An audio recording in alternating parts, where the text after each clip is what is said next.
When we think about moving into our next home, it's common to consider factors such as cost, location, proximity to one's work, and a good school system. What most people don't consider is, what's in your walls?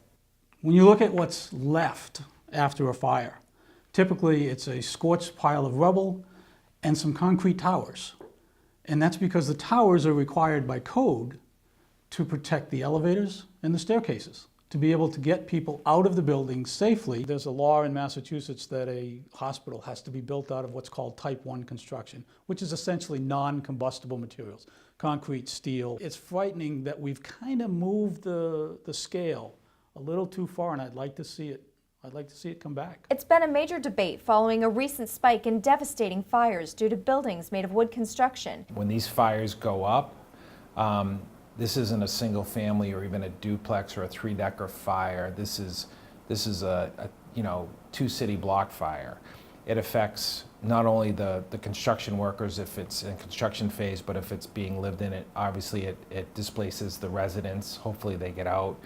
That people can't use their homes, they can't move back in, the facilities are destroyed or damaged. Watch closely how quickly the flames spread with a construction worker on the top floor.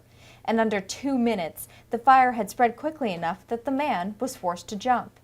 Thankfully, firefighters managed to extend the ladder far enough for the man to crawl across safely just moments before the structure collapsed.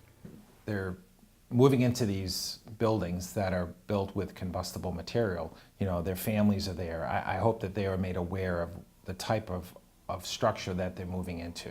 Public Information Officer Jennifer Meath told WMCT it is when these buildings are under construction before these life safety systems are installed and turned on that there is the greatest risk of fire. New York City, Chicago, they already years and years, decades ago, they stopped any type of combustible construction in those cities. You can't find a 2x4 in the city of New York. We are seeing the results of these code changes that took place 10 or 15 years ago. And I'm hoping that the people that determine these codes and our legislators will look at this and say, you know what, we went too far, we made a mistake, and we need to fix it, and we can fix it.